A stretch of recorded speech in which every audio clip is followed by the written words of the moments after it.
കേൾക്കുമ്പോൾ പെട്ടെന്ന് ഓർക്കുന്നത് സംഗീതം മാത്രമാണ്. അത് മാത്രമല്ല, രാഗത്തിന് സ്നേഹം എന്നൊരർത്ഥമുണ്ട്, പ്രേമം എന്നൊരർത്ഥമുണ്ട്. അതുകൊണ്ടാണല്ലോ അനുരാഗം എന്നുള്ള പേര്. അനുരാഗം പ്രണയമാണ്, അങ്ങോട്ടും ഇങ്ങോട്ടും.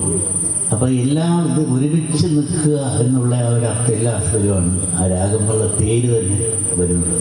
പക്ഷെ നമ്മുടെ പ്രസിഡന്റ് അദ്ദേഹം പറഞ്ഞത് സത്യമായ കാര്യമാണ്. ആ ലയം നഷ്ടപ്പെടുന്നു.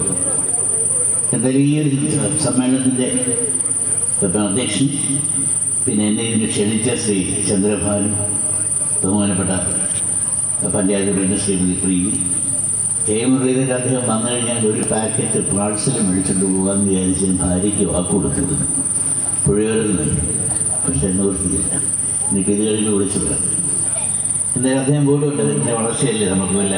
ബഹുമാനപ്പെട്ട ഫാദർ, എനിക്ക് ജോൺ ചോളകത്തിലസിനെ കുറിച്ച് ഓർമ്മ, അദ്ദേഹത്തിൻ്റെ സഹോദരി ഭർത്താവായ ഒരു മുൻ നിർമ്മാതാവുണ്ട്. നമ്മളൊക്കെ ഈരാളിച്ചേട്ടനെ വിളിക്കുന്നത്. മദ്രാസിലൊക്കെ അച്ഛൻ്റെയൊക്കെ വയലാറിൻ്റെ കാലഘട്ടത്തിലെ മുതലേ സിനിമാ നിർമ്മാണമൊക്കെ നടന്നത്. ഞാനൊക്കെ പോകുമ്പോൾ മദ്രാസിൽ ധാരാളം വട്ടം താമസിച്ച് നല്ല വീടും ഒക്കെ ഒരുക്കി തരുന്നത്, ഒരു തണലുണ്ടാക്കി തരുന്ന ഒരാളായിരുന്നു അദ്ദേഹത്തിൻ്റെ പല. അദ്ദേഹത്തെ ആ ഒരു ബന്ധം അച്ഛനോട് അച്ഛൻ പറഞ്ഞിട്ടാണ് അറിയുന്നത്. മാത്രമല്ല എനിക്ക് വൈദികരുമായിട്ടാണ് കൂടുതൽ ബന്ധം വീടിനേക്കാൾ. കാര്യം 2ാം ക്ലാസ്സിൽ പഠിക്കുമ്പോൾ മുതലേ ഞാൻ ബോർഡിങ്ങിലായിരുന്നു. കളമശ്ശേരിയിൽ രാജകീയ സ്കൂളിലായിരുന്നു സ്കൂള്.